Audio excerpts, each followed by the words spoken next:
শেখ হাসিনাকে বাংলাদেশের সাবেক প্রধানমন্ত্রী মনে করে ভারত। ছাত্র জনতার আন্দোলনের মুখে গত 5ই আগস্ট দেশ ছেড়ে ভারতে যাওয়া শেখ হাসিনাকে বাংলাদেশের সাবেক প্রধানমন্ত্রী মনে করে ভারত। বৃহস্পতিবার নয়াদিল্লিতে ভারতের পররাষ্ট্র মন্ত্রণালয়ের মুখপাত্র রণবীর জয়সওয়াল সাপ্তাহিক ব্রিফিংয়ে এক প্রশ্নের জবাবে এই মন্তব্য করেছেন। গত মঙ্গলবার 5ই নভেম্বর যুক্তরাষ্ট্রের প্রেসিডেন্ট নির্বাচনে রিপাবলিকান দলীয় প্রার্থী ডোনাল্ড ট্রাম্পের জয়ের পর আওয়ামী লীগ অভিনন্দন জানিয়ে বিবৃতি দিয়েছেন। এই বিবৃতিতে শেখ হাসিনাকে বাংলাদেশের প্রধানমন্ত্রী হিসেবে উল্লেখ করা হয়। এই প্রসঙ্গে ভারতের পররাষ্ট্র মন্ত্রণালয়ের মুখপাত্রের কাছে এক সাংবাদিক জানতে চান, শেখ হাসিনাকে সাবেক প্রধানমন্ত্রী নাকি নির্বাচিত প্রধানমন্ত্রী হিসেবে বিবেচনা করছে ভারত। এমন প্রশ্নের জবাবে ভারতের সরকারের অবস্থান তুলে ধরে রণবীর জয়সওয়াল বলেন, আমরা এখান থেকে ইতিমধ্যে বলেছি যে তিনি শেখ হাসিনা বাংলাদেশের একজন সাবেক প্রধানমন্ত্রী, সুতরাং এই বিষয়ে আমাদের অবস্থান এটাই। গত 5ই আগস্ট ছাত্র জনতার তুমুল আন্দোলনের মুখে প্রধানমন্ত্রীর পদ ছেড়ে সামরিক বিমানে করে ভারতে যান শেখ হাসিনা। তখন থেকে দিল্লির একটি সেফ হাউসে আছেন তিনি। তবে ঠিক কোন এলাকায় রয়েছেন শেখ হাসিনা সেই বিষয়ে ভারতের সরকারের পক্ষ থেকে আনুষ্ঠানিকভাবে কোনো তথ্য জানানো হয়নি। এছাড়াও ভারতের সরকার বাংলাদেশের সাবেক এই প্রধানমন্ত্রীকে কোনো মর্যাদায় রেখেছেন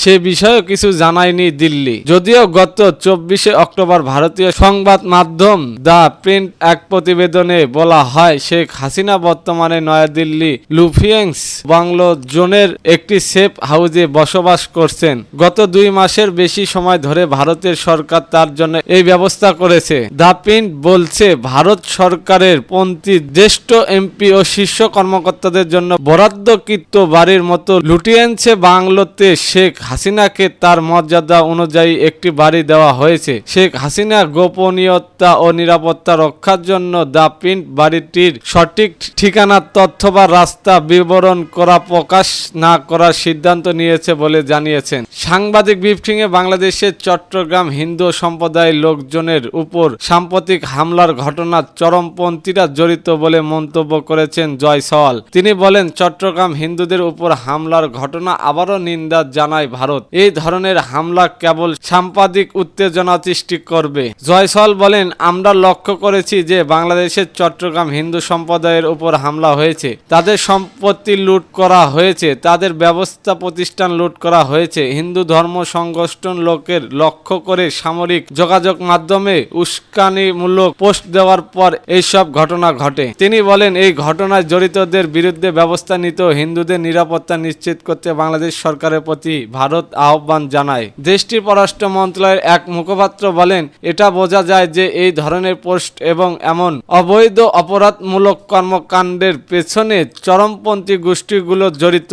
এতে সাম্প্রদায়িক উত্তেজনা ও আরো বাড়বে। আমরা আবারও বাংলাদেশ সরকারের হিন্দুদের নিরাপত্তা নিশ্চিত করতে এবং চরমপন্থী গোষ্ঠীর লোকগুলোর বিরুদ্ধে জোরালো পদক্ষেপ নেওয়ার আহ্বান জানাচ্ছি।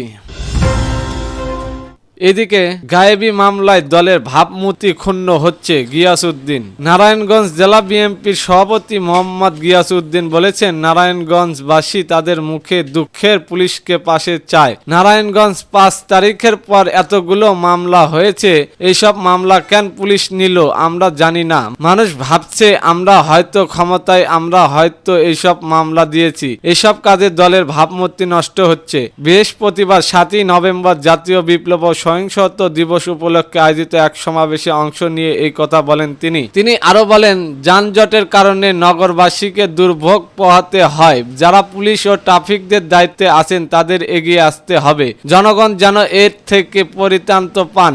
আজ চাঁদাবাজ নেই, তাহলে কেন দুর্বৃত্ত এত বেশি কেন? এটা নিয়ে প্রশাসন কাজ করবে বলে আমরা আশা করি। তিনি বলেন, নারায়ণগঞ্জের রাজনীতিবিদদের শপথ নিতে হবে। আমাদের ভালো ও সৎ মানুষদের নিয়ে দল গঠন করতে হবে। সৎ মানুষকে দলে নেওয়া যাবে না, অসৎ মানুষকে দলে নেওয়া যাবে না। ক্ষমতা চিরদিন থাকে না, তবে ক্ষমতায় থাকার সময়কার সময় ইতিহাস হয়ে থাকে। তাই আমরা ভালো মানুষগুলো নিয়েই দল গঠন করব।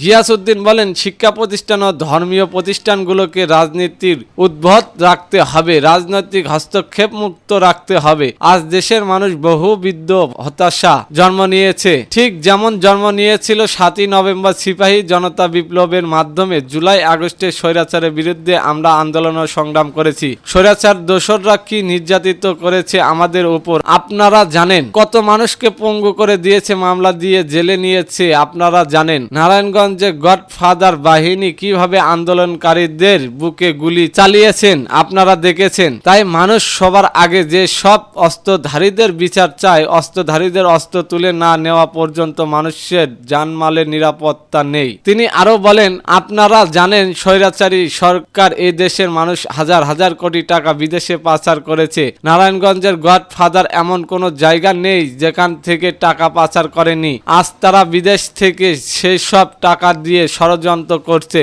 আমরা বলতে চাই তাদের অবশ্যই বিচার করতে হবে এবং এইসব পাচার হওয়া অর্থ ফিরিয়ে আনতে হবে। তিনি বলেন, নারায়ণগঞ্জবাসী হতাশা করে বিপ্লবের মাধ্যমে দেশে নতুন একটা আঙ্কিক তৈরি হয়েছে। স্বৈরাচারী প্রশাসকে তাদের দলীয় প্রশাসন হিসাবে ব্যবহার করেছে। বর্তমান প্রশাসকে তাদের চিন্তা ভাবনা পরিবর্তন আনতে হবে। কোনো ব্যক্তি যেন প্রশাসকের ব্যবহার করতে না পারে সেদিক লক্ষ্য রাখতে হবে।